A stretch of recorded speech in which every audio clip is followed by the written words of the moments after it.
নমস্কাৰ মই আছো এতিয়া মাজুলীৰ প্ৰায় আমি মামিলেণ্ডত আছো। মামিলেণ্ড বুলি ক'লে হয়তো আপোনালোকে ভালকৈ বুজি পাব যে হিমন্ত বিশ্ব শৰ্মা ডাঙৰীয়াৰ পত্নী ৰিণিকী ভূঞা ডাঙৰীয়ানী মাজুলীত প্ৰায় 28 বিঘা নলচা মাটি ক্ৰয় কৰিছে। সিও কৃষিভূমি আৰু সেই কৃষিভূমি তেখেতে ঔদ্যোগিক ভূমি কৰাৰ তেখেতে এটা মনোনিৱেশ কৰিছে। সেইকাৰণে আমি আজি মাজুলীত আহি সেই স্থান আমি পৰিদৰ্শন কৰিব বিচাৰিছো। প্ৰথমতে মই আমাৰ ৰাজ্যিক সমন্বয়ক বিমল দলে ডাঙৰীয়াক অনুৰোধ জনাম যে আপুনি মাটিডোখৰ অলপ ভালকৈ দেখাই দিয়ক। আপোনাৰ অলপ জুম কৰি দেখিব এটা ঘৰ আছে, সৰু ঘৰ বন্ধা আছে, তাত ধৰি খেতি কৰিছিলে আৰু কেইটামান পোষ্ট দিয়া আছে। আৰু সেই ঘৰটোৰ পৰা প্ৰায় এনেকে আপুনি আহি এই অকণমান দূৰত আপুনি ঝাউবন দেখিব। ঝাউবনৰ পৰা এটা ৰাস্তা বনাবলৈ দিয়া হৈছে। সেই ৰাস্তাটো PWDক বনাব দিয়া হ'ব বুলি আমি জানিব পাৰিছো। তাৰমানে ৰিণিকী ভূঞা শৰ্মা ডাঙৰীয়াই যদি মাটি ক্ৰয় কৰে, সেই মাটিলৈকে যাবলৈও হিমন্ত বিশ্ব শৰ্মা ডাঙৰীয়া যিহেতু PWD দপ্তৰটো আছে, মুখ্যমন্ত্ৰী হিমন্ত বিশ্ব শৰ্মা ডাঙৰীয়া তাতো PWD ডিপাৰ্টমেণ্টৰ আণ্ডাৰত ৰাস্তাটো বনাব তেওঁলোকে ইচ্ছা কৰিছে বা তেওঁলোকে এইটো প্ৰয়াস কৰা বুলি জানিছো। কেৱল নিজৰ পত্নীৰ সম্পত্তি বিস্তাৰ কৰাৰ কাৰণে হিমন্ত বিশ্ব শৰ্মা ডাঙৰীয়া যেন মুখ্যমন্ত্ৰী হৈছে সেয়া পৰিলক্ষিত হৈছে। সেইকাৰণে আমি মাজুলীত আহিছো। প্ৰথমতে ক'ব বিচাৰিছো যে ইয়াত মোৰ হাতত অলপ তথ্য আছে। মই প্ৰথমতে তথ্যখিনি দিম, মাটিৰ দাগ নম্বৰ, পট্টা নম্বৰ গোটেইখিনি দিম। প্ৰথম আছে এটা দাগ নম্বৰত আছে 1025 আৰু পট্টা নম্বৰ আছে 294। এই পট্টা নম্বৰ আছে 10 বিঘা 1 কঠা নলচা মাটি। আৰু মাটিখিনি আছিলে আগতে ললিত পাচনি, প্ৰবীণ পাচনি, বুলু পাচনি, অজিত পাচনি, নাৰায়ণ পাচনি তেওঁলোকৰ নামত।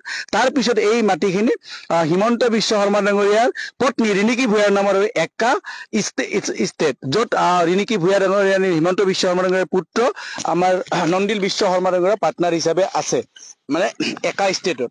লগতে আৰু এটা দাগ আছে, দাগ হৈছে 1497 আৰু পাট্টাটো হৈছে 1422। তাত আছে 17 বিঘা 3 কঠা 18 লচা। টোটেল হৈছে 28 বিঘা নলচা মাটি তেওঁলোকে কৃষিভূমি ক্ৰয় কৰিছে সিও বেআইনীভাৱে। আৰু এইখিনি হৈছে মাজুলী জিলাৰ চক্ৰ মাজুলী। আৰু লগতে মই স্থানখিনি কৈ দিছো, আমাৰ ততয়া গাঁও। আৰু ততয়া গাঁৱত এই 28 বিঘা নলচা মাটি হিমন্ত বিশ্ব শৰ্মা ডাঙৰীয়াৰ পত্নীয়ে ক্ৰয় কৰিছে। আৰু কমপ্লিটলি এই মাটিখিনি কৃষিভূমি আছিল আৰু বেআইনীভাৱে তেখেতসকলে ক্ৰয় কৰিছে। আৰু সেইকাৰণে মই আপোনাক জনাব বিচাৰিছো যে সকলোকে যে ইয়াত মাজুলীবাসী, ইয়াৰ মাজুলীৰ স্থানীয় ব্যক্তি আছে, স্থানীয় নেতৃস্থানীয় ব্যক্তিসকল আছে, কংগ্ৰেছ দলক প্ৰতিনিধিত্ব কৰাও বহুত লোক আছে। তেখেতসকলৰ পৰা জানিব বিচাৰিম আচলতে মাজুলীত কি হৈছে। কিন্তু আপোনালোকে সকলোৱে জানে যে মাজুলীত প্ৰথমতে হিমন্ত বিশ্ব শৰ্মা ডাঙৰীয়াই যোৱা বিধানসভাত তেখেতসকলে এখন বিধেয়ক পাছ কৰিছিল, আইন এখন আনিছিল। আৰু যি আইন মতে তেওঁলোকে কৈছিলে, প্ৰথমতে ক'ব বিচাৰিছিল যে মাজুলীত 3টা প্ৰজন্ম থকা ব্যক্তিয়ে ইয়াত মাজুলীত ভূমি ক্ৰয় কৰিব পাৰিব। আকৌ মাজুলীতে স্থানীয় লোকসকলৰ মাত্ৰ 7 বিঘা মাটিয়ে মানে তেওঁলোকৰ নিজৰ নামত নামজাৰি কৰাৰ কাৰণে তেওঁলোকে পাৰ্মিশ্যন দিছে। কিন্তু কেনেকে ৰিণিকী ভূঞা শৰ্মা ডাঙৰীয়ানীয়ে ইয়াৰ মাজুলীৰ বাসিন্দা নোহোৱাৰ পিছতো তেখেতে কেনেকে 28 বিঘা নলচা মাটিৰ মালিক হ'ল, কেনেকে কৃষিভূমিক ঔদ্যোগিক ৰূপ দিব বিচাৰিছে, কেনেকে মাজুলীৰ মাটি দখল কৰিব লৈছে, সেই কথা মই জানিব বিচাৰিম। প্ৰথমতে মই মাজুলীৰ এগৰাকী মোৰ ভাতৃপ্ৰতিম বিষ্ণু কুমাৰ পায়েং ডাঙৰীয়া আছে, মাজুলীৰ স্থানীয় উদীয়মান যুৱক, মাজুলীৰ বাবে চিন্তা কৰা লোক, মাজুলীবাসীৰ ওচৰত থকা লোক, তেখেতক বিচাৰিম। কি কয় আপুনি? আমাৰ অসমত এষাৰ কথা আছে, হাতীৰ দেখুওৱা দাঁত এটা আৰু খোৱা দাঁত এটা। হিমন্ত বিশ্ব শৰ্মা ডাঙৰীয়াই নিজক অসমৰ ৰাইজৰ এটা বেলেগ প্ৰতিচ্ছবি দেখাব খোজে, কিন্তু তলেদি বেলেগ কাম কৰিব খোজে। তেখেতে আজি বিধানসভাত কিছুদিনৰ আগত যিখন আইন আনিব বিচাৰিছিলে, এই আইনখনৰ জৰিয়তে তেওঁ দেখাব বিচাৰে যে মাজুলীৰ প্ৰকৃত ভূমিপুত্ৰৰ হাতত মাটিৰ অধিকাৰ থাকক। কিন্তু তেখেতে যদিয়ে সঁচাকে মাজুলী মানুহৰ হাতত মাটিৰ অধিকাৰ থকাটো তেখেতে বিচাৰিছিল, তেন্তে আইনখন অনাৰ আগত ৰিণিকী ভূঞা শৰ্মা ডাঙৰীয়ানীৰ যি কোম্পানী, সেই কোম্পানীটোৱে মাজুলীত 28 বিঘা মাটি কেনেধৰণে ক্ৰয় কৰিলে, সেইটোৱে চবতছে ডাঙৰ প্ৰশ্ন। যদি তেখেতে অসমৰ মুখ্যমন্ত্ৰী, অসমৰ ৰাইজৰ স্বাৰ্থৰ কথা ভাবে, তেখেতসকলে নিদৰ্শন দাঙি ধৰি আইনখনটো ইতিমধ্যে 2-3 মাহ পিছত আকৌ আনিম বুলি কৈছে।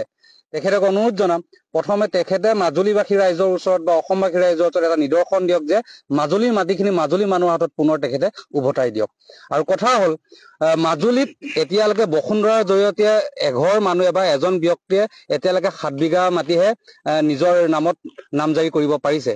কিন্তু হিমন্ত বিশ্ব শৰ্মা ডাঙৰীয়ানীৰ পৰিবাৰ ৰিণিকী ভূঞা শৰ্মা ডাঙৰীয়ানী কেনেদৰে 28 বিঘা মাটি তেখেতৰ নাম অন্তৰ্ভুক্ত কৰিছে, কি আইনী প্ৰক্ৰিয়া কৰিছে, সেইটোৱে আমাৰ কাৰণে আচৰিত হ'বলগীয়া কথা। অৰ্থাৎ সাধাৰণ মানুহৰ কাৰণে আইন এটা বা মুখ্যমন্ত্ৰীৰ পত্নীৰ কাৰণে ৰিণিকী ভূঞা শৰ্মাৰ ডাঙৰীয়ানীৰ কাৰণে বেলেগ এখন আইন, সেইটো কেনেধৰণৰ কথা? আচলতে হিমন্ত বিশ্ব শৰ্মা ডাঙৰীয়াই যে ৰাইজক সেৱা কৰিবলৈ নাই, তেখেতৰ পত্নীৰ জৰিয়তে গোটেই অসমত প্ৰপাৰ্টি সংগ্ৰহ কৰিবৰ কাৰণে যেন দায়িত্বত আছে, তেনেকুৱা আমাৰ প্ৰতিয়ন হৈছে।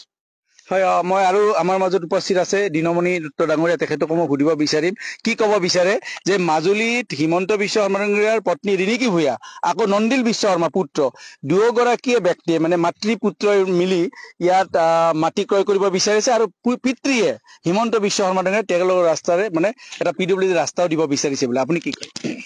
অতি পৰিতাপৰ বিষয়। যিখন মাজুলী সুৰক্ষাৰ কাৰণে আইন আনিছে, আমি সেই আইনখনক আদৰণি জনাইছো, কিন্তু অতি পৰিতাপৰ বিষয় অসম বিধানসভাত সেই আইন পাছ কৰাৰ পাক মুহূৰ্তত ৰিণিকী ভূঞাৰ নামত 28 বিঘা নলোচাকৈ মাটি ইয়াত ক্ৰয় কৰি তেওঁলোকে ইতিমধ্যে ম্যাদী পতা কৰিছে।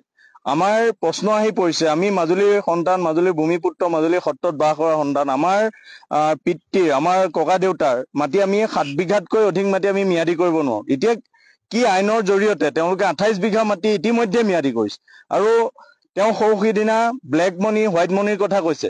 এই 28 বিঘাকে মাটি তেওঁ কিমান হোৱাইট মানি ব্যৱহাৰ কৰি ক্ৰয় কৰিছে, সেইটো আমাৰ আজি প্ৰশ্ন আহি পৰিছে।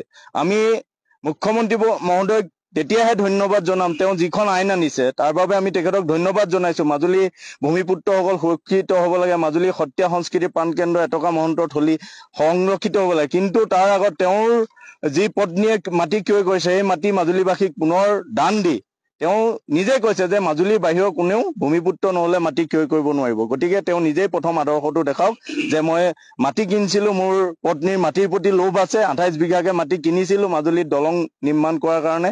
ইয়াত কি ধৰে কেনেদৰে আহি কাৰ মাটি, কৃষি মাটি এতিয়া উদ্যোগীকৰণ কৰিব বিচাৰিছে আমি গম পাইছো স্থানীয় ব্যক্তিৰ পৰা। তাৰ দি এটা গাঁৱলীয়া পথ আছে, তাৰ দি এটা PWD ৰাস্তাও ইতিমধ্যে চেংচন কৰিবলৈ তেওঁ মাটিখিনি চুই যাবৰ কাৰণে এটা PWD ৰাস্তা চেংচন কৰিছে। দলঙৰ যিটো এলাইনমেন্ট আছে মেইন হাইৱে, সেই এলাইনমেন্টো তেওঁ কেৱল পত্নীৰ মাটিখিনি চুই যাবৰ বাবে এলাইনমেন্টো সলোৱাৰ কথা আমাক স্থানীয় ৰাইজে কৈছে। গতিকে গোটেই বস্তুখিনি যদি মুখ্যমন্ত্ৰী মহোদয়ৰ সদিচ্ছা আছে, যদি তেওঁ মাজুলীৰ প্ৰতি প্ৰাণ আছে, তেওঁ যিখন আইনৰ কথা কৈছে প্ৰথমে তেওঁ নিজে আদৰ্শ দেখাওক, সেইটোকে আমি আহ্বান জনাইছো। আমি এইটোৱে কথা ক'ব বিচাৰিম যে মুখ্যমন্ত্ৰী হিমন্ত বিশ্ব শৰ্মাক যেতিয়া সোধা হৈছিল, মই মাটিখিনি আকৌ এবাৰ দেখাব বিচাৰিম যে যেতিয়া সোধা হৈছিল তেখেতে কৈছিল যে ৰিণিকী ভূঞাৰ নামত যিবিলাক প্ৰপাৰ্টি আছে এইবিলাক প্ৰপাৰ্টি ৰাইজক দিয়া হ'ব, কিন্তু ৰাইজক যদি দিয়ে তেতিয়াহ'লে তেওঁলোকে ইমান কিয় ক্ৰয় কৰি আছে, সেইটোৱে কথা আমি সুধিব বিচাৰিম যে যদি আচলতে আপোনাৰ দিবৰ ইচ্ছা আছিল তেতিয়াহ'লে সত্ৰনগৰীৰ মানুহৰ ওচৰত আপুনি এই মাটিখিনি এতিয়াই এৰি দিয়ক, ৰিণিকী ভূঞা শৰ্মা ডাঙৰীয়ানীয়ে কৈ দিয়ক, কাৰণ সত্ৰনগৰী মাজুলী এক ঐতিহ্য আছে, বৈশিষ্ট্য আছে, আৰু এই বৈশিষ্ট্যত আপোনালোকৰ দৰে মানে যি বেপাৰী মাইণ্ডছেটৰ থকা ব্যক্তিসকলে, আপোনাৰ পত্নীৰ যি বেপাৰী মাইণ্ডছেট থকা ব্যক্তিসকলে আচলতে ইয়াত মাজুলীত আহি মাজুলীৰ যি সন্মান আছে সেই সন্মানত লাঘৱ কৰিব, মাজুলীৰ ঐতিহ্যত আঘাত কৰিব।